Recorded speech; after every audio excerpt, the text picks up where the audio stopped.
Welcome to the first, to our Quickshot session for the afternoon. This is the Potpourri session. If you are looking for basic science and appendicitis or neonatal or colorectal, you are in the wrong room. Colorectal is right next door and the other two are down the hall. I would like to welcome our moderators for the Quickshot session. Dr. Bethany Slater is an associate professor of surgery at the University of Chicago. And Dr. Drew Rideout is a pediatric surgeon at Tampa Pediatric Surgery. And our chat moderator for the session is Dr. Kathleen Heller, a pediatric surgery research fellow at Phoenix Children's Hospital. And just a reminder, these are very quick. So there are 2 minutes for presentation and 1 minute for a single question for each presenter in order to get us through our large number of presenters in a quick period of time. All right, welcome to the Potpourri session. So a little bit of everything in this Quickshot session. Our first presentation is titled The Myth of Tachyphylaxis with Long-Term Use of Senna-Based Laxatives, a single-center retrospective review presented by Dr. Malkonian from Mercy Children's. All right, thank you very much. So, no disclosures.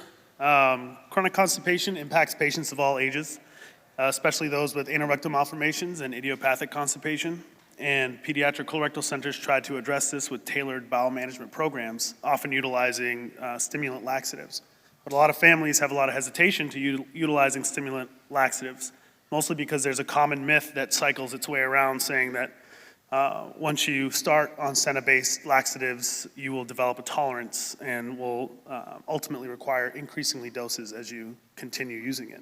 So our objective was to study the validity of this claim and that long-term Senna-based laxatives cause a tolerance and an effort to promote better informed care for our patients. So we performed a single-center retrospective review of patients participating in bowel management program between 2016 and September 2023. And patients included were those utilizing Senna-based laxatives only. Fecal incontinent patients and patients on enemas were actually excluded from the study. We saw a total of 75 patients who were successfully managed for constipation using Senna-based laxative therapy. The mean age of the first consult was 8.79 years, and the median follow-up was 40 months.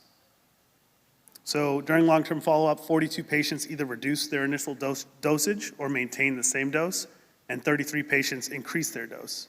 We broke it down by weight, as our patients are pediatric patients and continue to grow, so the best way to look at it was through weight-based. So the median initial Senna dosage was 1.89 milligrams per kg, and the median latest dose was 1.88 mg per kg.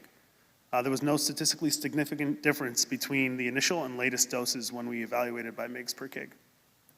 And looking at our graph here, our blue line is a line of equality, so if the patient started on the dose and ended on the same dose.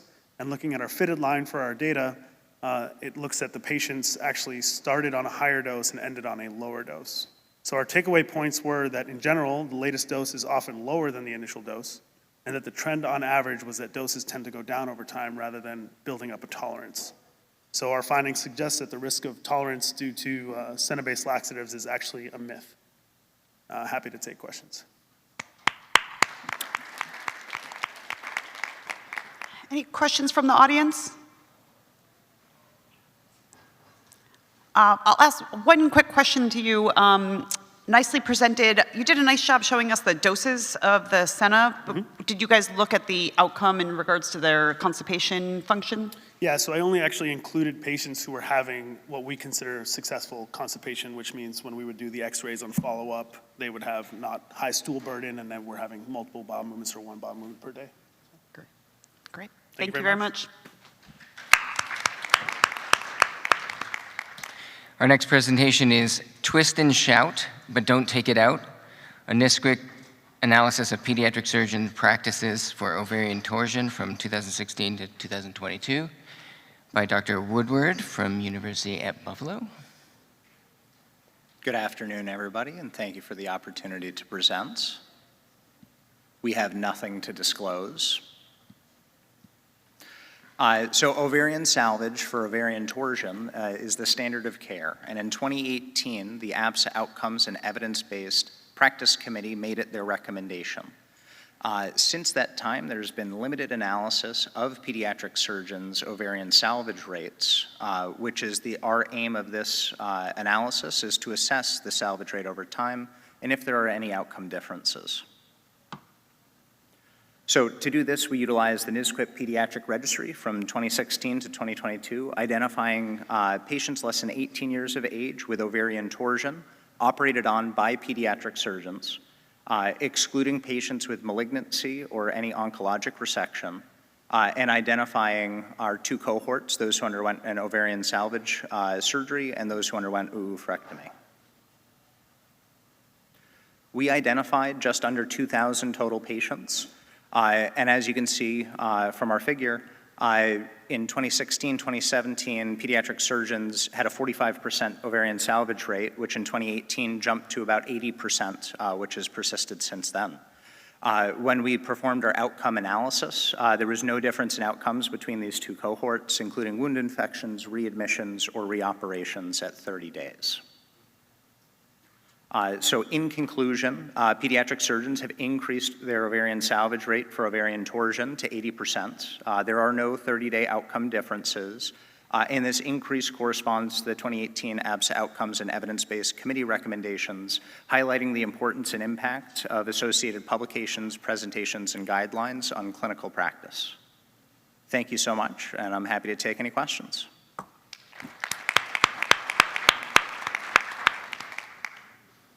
Any questions from the audience?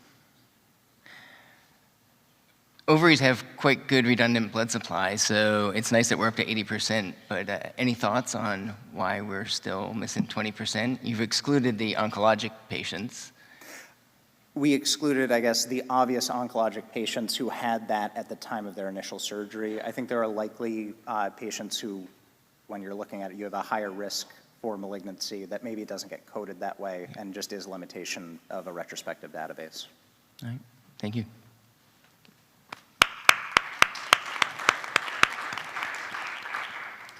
Our next presentation is entitled Perioperative Opioid Use in Neurodivergent versus Neurotypical Patients, a Comparative Analysis, presented by Dr. Selesner from Oregon Health and Science University.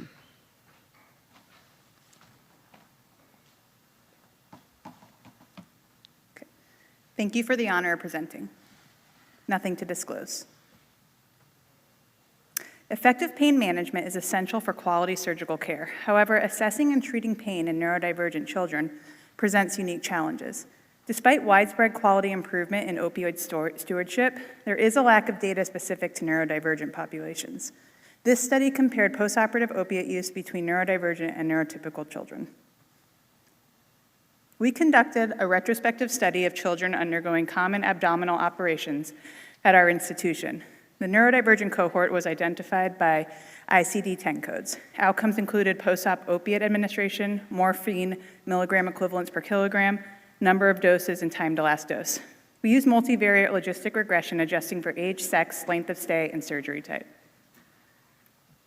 We included nearly 3,000 patients. 20% were neurodivergent. Neurodivergent children were more likely to undergo cecostomy or gastrostomy. Neurotypical patients more often had hernia repairs and appendectomies. In unadjusted analysis, overall post-op opiate use was low. The median was 1 dose and 30% received no opiates at all. Rates of opiate use, number of doses, and total amount received were similar across groups. Neurodivergent children had a significantly longer time to last dose by approximately 1 hour.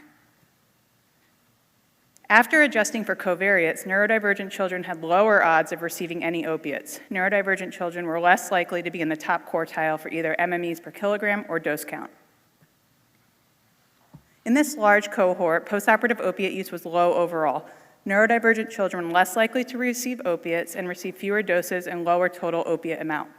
This finding reflects a difference in opiate administration patterns between neurodivergent and neurotypical children and highlights the need for individualized, effective analgesic strategies for all children. Thank you for this opportunity, and please let me know if you have any questions.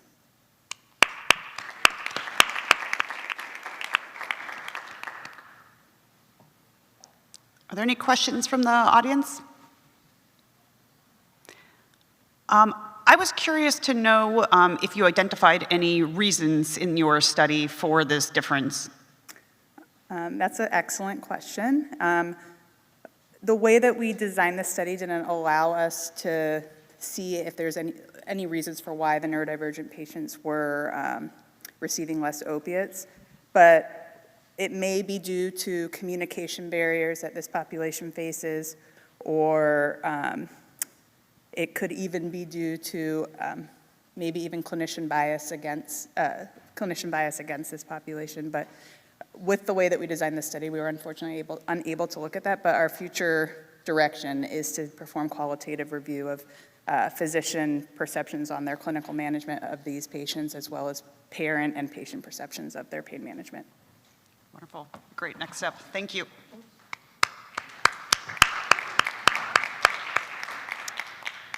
Next, we have social determinants of health screening responses and pediatric surgical outcomes by Dr. Chicoine from Seattle Children's. Thank you for the opportunity to present. My co-authors and I have nothing to disclose. It's well documented within pediatric surgical literature that differential outcomes are associated with patient race, language preference, socioeconomic status, and geographic location. And in 2021, Seattle Children's Hospital began distributing and developed its own social determinant of health screening tool for patients, which has 4 primary domains: transportation, housing stability, financial strain or cost, and food insecurity. However, the impact of a positive screen on an SDOH screening tool and on surgical outcomes has not been assessed. Therefore, we sought to assess the association between a positive screen on our screening tool and the association with pediatric surgical outcomes, specifically 30-day mortality and serious adverse events. We completed a 3-year retrospective cohort design at our single quaternary children's hospital, which included approximately 30,000 patients who completed the screening tool at our hospital. We then used logistic regression modeling to assess the relationship between a positive screen and, as mentioned, 30-day postoperative mortality and serious adverse events. Through our endeavors, we identified a cohort of nearly 30,000 patients, or 28,130 surgical patients, with an overall incidence of just 0.1% for mortality and 10% for serious adverse events. We found a positive screen was associated with a 44% increased risk of mortality, although this was not significant, and a 34% increase in serious adverse events, which was significant. Due to the limited event sizes of mortality, we were unable to stratify out by question. However, for serious adverse events, of the 4 domains I mentioned, housing had a 38% increased risk of serious adverse events, while financial strain had a 32% increased risk of serious adverse events.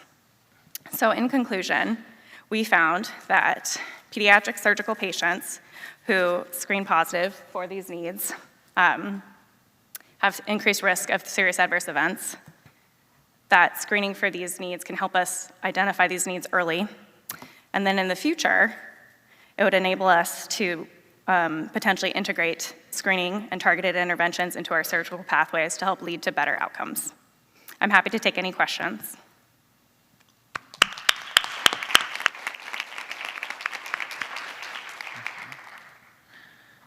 Nice presentation. The correlation you had with housing and finance concerns with serious adverse events. What were the serious adverse events that you categorized, and how did they correlate? Yeah, so we did it based on the NSQIP criteria, so like cardiac arrest, sepsis, return to OR, and then also unplanned hospital admission. And then in terms of how they correlate, whether they have issues with housing afterwards or beforehand that may kind of cause issues healing is kind of how I'm thinking about it potentially. In the future, we're looking at how like a social work intervention may actually improve all of this. So that's where we'll go from here. Sounds good. Thank you for your presentation. Mm-hmm.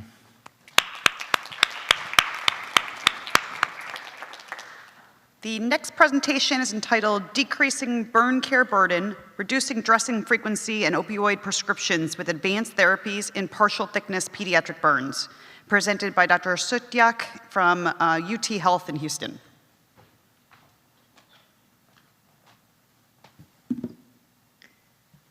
Thank you. We have nothing to disclose. Burns in children are a major source of injury, similar in incidence to motor vehicle accidents. Burn care is ever evolving, and dressing techniques substantially affect patients and their families. Partial thickness burns have been traditionally treated with short-term dressings, consisting of antibiotic ointment and impregnated gauze, changed 1 to 2 times per day. This can be painful and often requires pre-medication with opioids. Advanced burn therapies, such as epidermal autografting, epidermal skin substitute, and silver, are instead left in place for 3 to 14 days, reducing painful dressing changes and care burden at home for caregivers. In this study, we aim to investigate the impact of adopted utilization of advanced burn therapies in pediatric burn care. A retrospective cohort study was performed of all pediatric patients admitted with partial thickness burns from May of 2021 to July of 2024.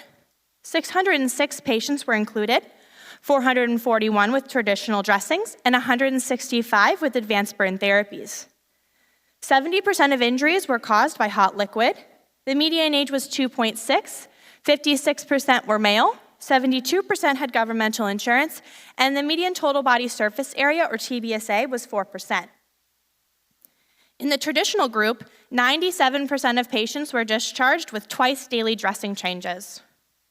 84% of the advanced burn therapies group completed at-home dressing changes weekly or not until clinic follow-up. The proportion of patients who received an opioid prescription at discharge was unchanged at 76%.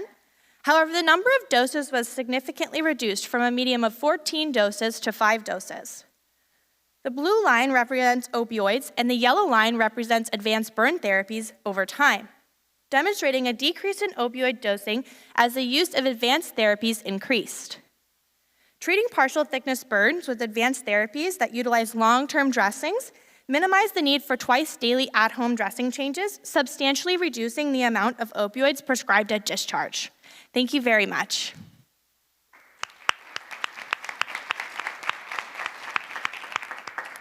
So these seem like great results. What are the barriers or limitations then of using these advanced burn care strategies? Yeah, absolutely. I think one is resources and knowledge. So as an example, silver has become our new favorite, if you will. But a lot of our little burns come in the evening or at night, so that requires our residents and our fellows on call to be comfortable placing the silver, especially as we start to look at our ED discharge populations. So one of our next steps is to see if we can apply the silver in the ED and then send the patients home. But as we proceed per our protocol, that's the next step in knowledge for our whole team.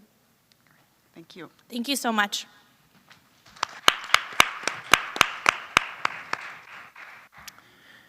Our next presentation is Gut Check.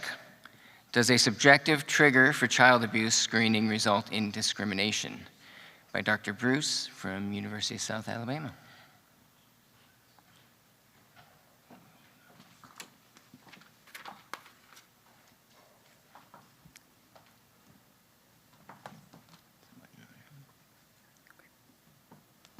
We have nothing to disclose.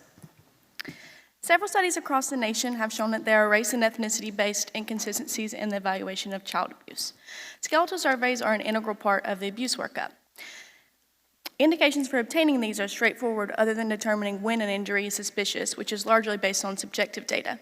This can be complicated by a number of things, including lacking historical information, a caregiver may be deliberately misleading, unwitnessed events, and our patients are usually nonverbal. We hypothesize that bias may be present when ordering skeletal surveys, as historical data suggests minority groups are more likely screened for non-accidental trauma. Our study is a single institution retrospective study. In total, we included 195 patients, which were all less than 3 years old, with calvareal fractures.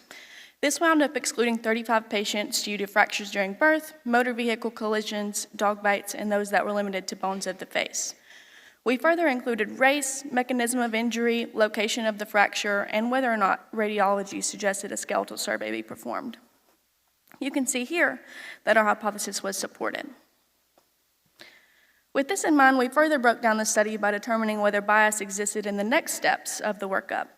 Where standard protocols exist, including consulting ophthalmology for intracranial hemorrhage or making CPS referrals for positive skeletal survey, the bias was no longer present. Minorities were not more likely to have CPS consults or ophthalmology consults in the absence of findings on a skeletal survey. Overall, inequities in care and excessive investigation in minority families can negatively impact trust in the healthcare system. Our institution is now establishing a protocol which utilizes social workers early in the evaluation to assist in determining whether or not to suspect abuse. This will hopefully help reduce bias when ordering surveys and may also help us increase identification of victims of non-accidental trauma. Thank you. I'll take any questions.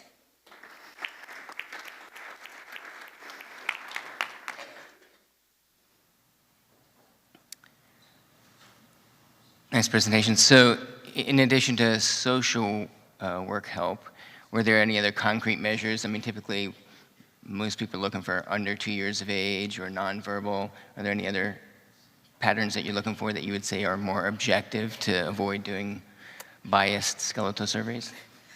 Other than really just the culmination of like our evaluation as providers and also really anyone else that even sees patients in the ED, which is sometimes an undervalued measure of everyone that interacts with the family. Us all coming together, that can also help, will hopefully help our bias in the future. But otherwise, the standard indications will still exist, including like obvious abusive injuries, children in households of abused children, and unexplained injuries. Okay. Thank you for your presentation. Thanks. The next presentation is entitled Effects of Body Mass Index on Pediatric Kidney Transplant Outcomes, presented by Dr. Lee from Boston Children's.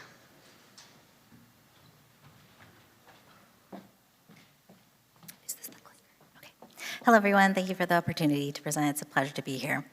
We have no disclosures.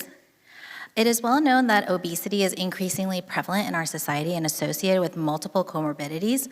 Although BMI criteria are used to evaluate adult transplant candidates, its use in the pediatric population remains controversial. We wanted to investigate the impact of pre-transplant obesity on outcomes of pediatric kidney transplant recipients, and therefore we searched for answers in the Scientific Registry of Transplant Recipients. We requested kidney transplant data from 2002 to 2022, including demographic data, perioperative, and graft outcomes. BMI and weight for length Z-scores were calculated according to CDC criteria. We analyzed 15,417 patients. The weight breakdowns can be seen here on the right. 7.7% were obese. Postoperatively, obese patients had 1 day longer lengths of stay in the hospital compared to normal weight recipients. Obese recipients were also more likely to have a trend towards significantly delayed graft function and acute rejection post-kidney transplants. And although there were no differences observed in rates of graft failure across the weight classes, obese patients had a significantly higher mortality rate compared to normal weight recipients, double that of the baseline at 6.9% compared to 3.5%, with the leading statistically significant causes of death including infection, cardio/cerebrovascular, and respiratory failure.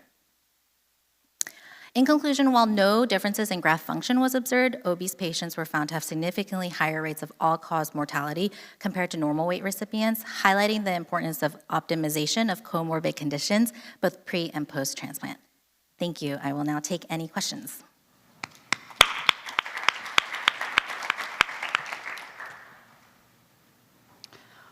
What are the adult BMI criteria used for transplantation? And given your results, could those potentially be applied or similar ones applied for peds? Yeah, in the adult population, liver transplants, they use a criteria of greater than 40 BMI.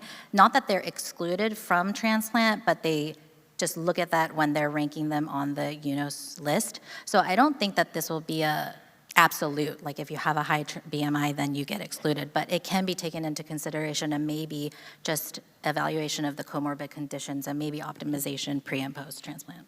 Great. Thank you very much. Thank you.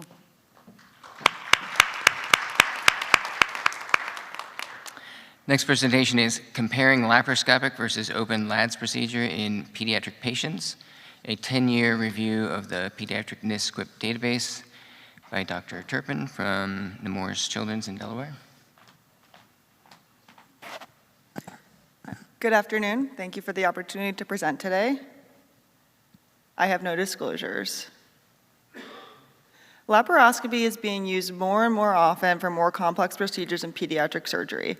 Our hypothesis is that more surgeons are using laparoscopic approach for the LAD procedure and that the laparoscopic LAD has better short-term outcomes. To test these hypotheses, we used the NISQIP pediatric database with the CPT code for LAD. We included all patients less than 18 years of age and those undergoing elective LADs. We excluded all urgent and emergent LADs and those undergoing concurrent procedures which may affect the operative approach. Lab converted to open were included in the open group. We tested for changes over time using the Cochrane-Armitage test to look at the overall cohort and broken down by age less than 1 and greater than or equal to 1 year. We then did propensity score matching to compare 30-day outcomes between open and laparoscopic LAD. We saw an increase in the proportion of patients undergoing laparoscopic LADs in the overall cohort, as well as in those who are greater than 1 and those who are less than 1. After propensity score matching, we had 384 patients in each group. The cohort was well matched with no differences in demographic or clinical characteristics, except for the proportion of neonates who were undergoing open LADs at a higher rate than laparoscopic LADs. In the propensity score match cohort, patients undergoing laparoscopic LADs had significantly shorter post-op length of stay, fewer respiratory complications, and required fewer transfusion intra-op or post-op. In conclusion, over the last decade, there has been an increase in the percentage of laparoscopic LAD procedures done across all age groups. Short-term benefits of laparoscopic LADs includes decreased post-op length of stay, fewer respiratory complications, and a decreased transfusion requirement. Next, rigorous long-term studies are necessary to compare the long-term outcomes between the laparoscopic and LADs open approach. Thank you.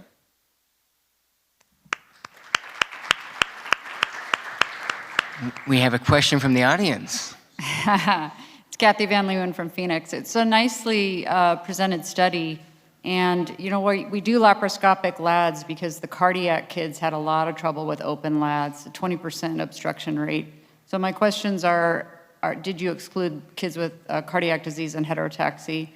And the second question, do you plan to study the long-term, bowel obstruction rate in open versus laparoscopic? Thank you. We did not exclude any of the cardiac patients or those with heterotaxy. They were only excluded if they would be undergoing an additional procedure, which would have affected the operative approach. And currently, we don't have any plans right now, but it's definitely necessary because that is the biggest objection to doing laparoscopic LADs is the lack of adhesion formation. Thank you.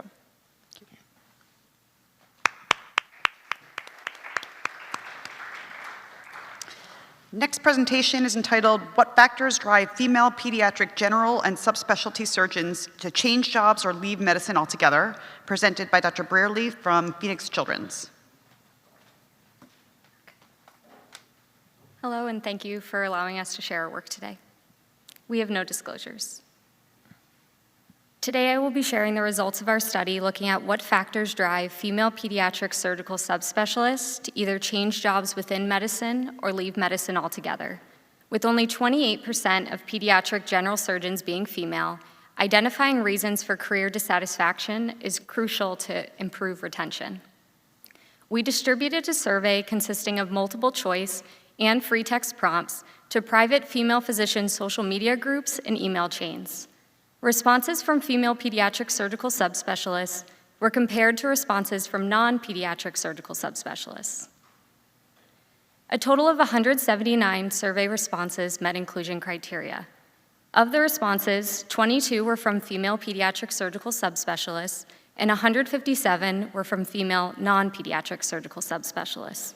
In regards to demographics and professional characteristics, the only differences between the two groups found was that pediatric surgical subspecialists were more frequently fellowship trained. Approximately 5% of pediatric surgical subspecialists and 8% of non-pediatric surgical subspecialists left medicine completely. 95% of respondents in both cohorts had changed jobs at least once since starting as an attending. Pediatric surgical subspecialists identified harassment, bullying, or discrimination, and lack of opportunities for promotion, advancement, or professional development as primary drivers for their job change. while non-pediatric surgical subspecialists identified uncomfortable work environment and harassment, bullying, or discrimination.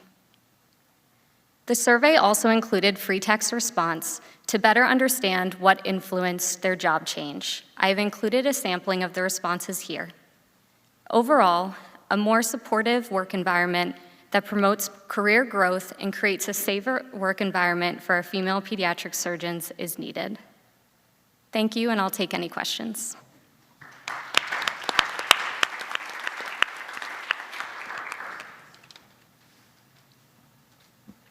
Sorry. Yeah, hi, Abdullah Zerg in Omaha. Do you know the percentage of females in general surgery that then feed into pediatric surgery? I just don't know the number. The percentage of, I'm sorry, what was the question? Females in general surgery? I don't off the top of my head, but as I said, 28% of female pediatric general surgeons are what currently is reported in the literature. I don't know off the top of my head what in general surgery, I'm sorry. Just to comment, I'm the surgeon-in-chief in Children's Nebraska, and I often have a lot of meetings trying to recover female surgeons of all different specialties because it's brutal. And especially maybe it's just in Nebraska, but it's a lot of female on female bullying, often from female nurses. They know it, they still do it, and we're trying to fix that, but it's not easy. It's a big problem. Yes, and we got more details from our free text responses, and so it was interesting looking at where the harassment, bullying, and discrimination was coming from. It wasn't just from colleagues, it was from, like you talked about, support staff, leadership, kind of across the board. So there's definitely many areas that we could improve to help make this better. Thank you very much. All right, thank you.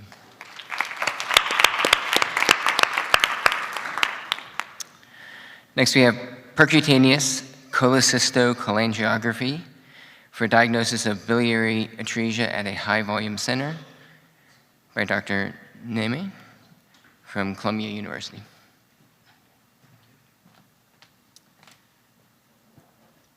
So I'm Christopher Neme. I'm the Peds ECMO Fellow at Columbia. I'm going to shorten this for PCC, so I don't have to say the word out loud, just to shorten the time.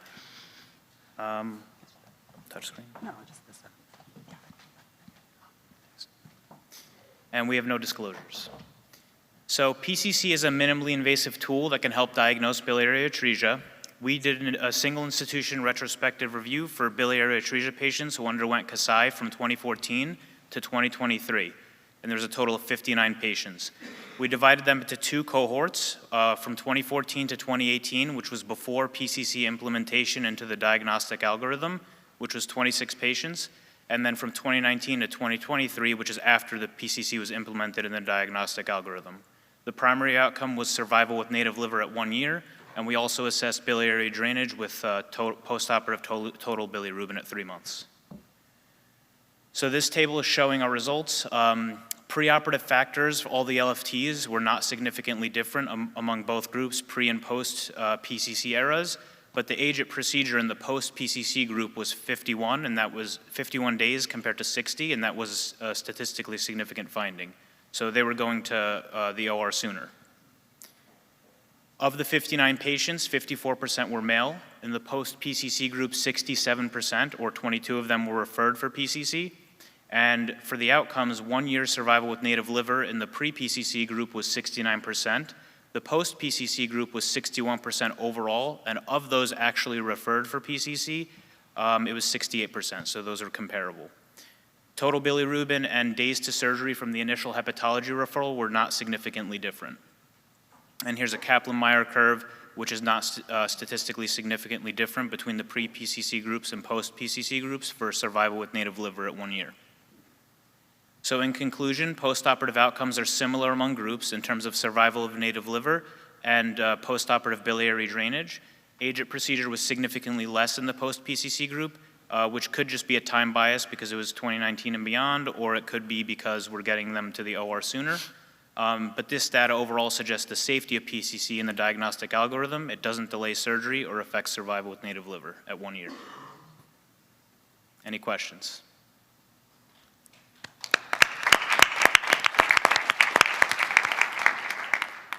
Thank you. Nodrika, Phoenix. Who did the PCC and where was it done? Interventional radiology in the interventional radiology suites. And you gave us the time from referral to definitive surgery, but what was the time from PCC to definitive surgery? We didn't look at time from PCC to that, but that's an excellent point. That would help us stratify if we are getting them sooner to the OR. Thanks. Appreciate that. All right, thank you. All right, and our last talk of this session is entitled Outcomes Following Adoption and Integration of Robotic-Assisted Cholecystectomy for Biliary Tract Disease, a 7-year single-center experience with 395 patients, presented by Dr. McCree from Loma Linda. Thank you. We have no disclosures. The first published cases of robotic surgery in children began in 2000. Since that time, the rate of robotic surgery has slowly increased. In 2017, our pediatric surgery division began to perform multi-port robotic cholecystectomies. 5 different pediatric surgeons with no previous robotic credentialing underwent training, curriculum, and supervised proctoring. This study aimed to compare the trends and outcomes of laparoscopic versus robotic cholecystectomies in children at our institution during this time.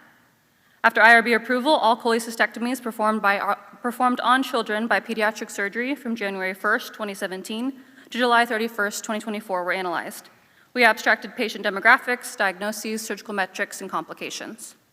The median age of the total cohort was 15.5, with the majority being female. Just over half were classified as obese or severe obese based off of BMI.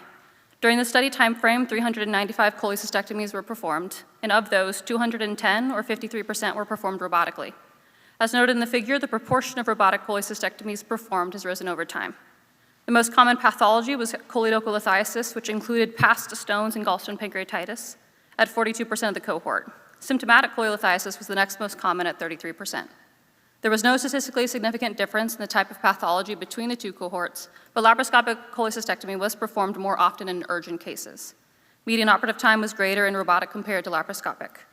There was no statistically significant difference between the two cohorts in terms of intraoperative complications such as drain placement, partial cholecystectomy, or conversion open.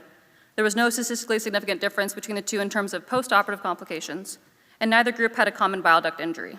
There was no difference in readmissions or ER visits. In conclusion, this is the highest number of pediatric multi-port robotic cholecystectomies reported to date, with no major differences in postoperative outcomes from laparoscopic cholecystectomy. Our experience shows that the training of pediatric surgeons in the robotic platform for cholecystectomy was successful, had safe outcomes, and is now often the preferred modality for many in our division. Thank you, and appreciate any questions.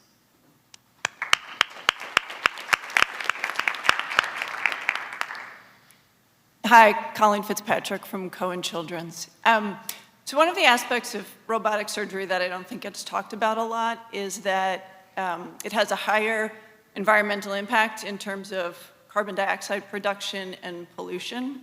And so as we're taking care of the patient population that's going to inherit the evolving climate crisis, I'm wondering how we justify an operation with a much more significant environmental impact if there's not a clinical benefit to it. That's a very valid point.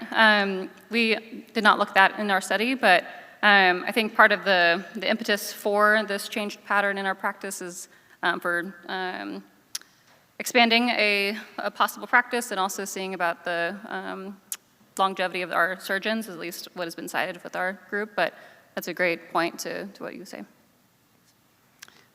Since we have just another couple minutes, I would just ask one more question. And I do applaud your group, though, for looking at a comparative study between the two procedures and looking at outcomes after implementing a new technology. I think that's very commendable.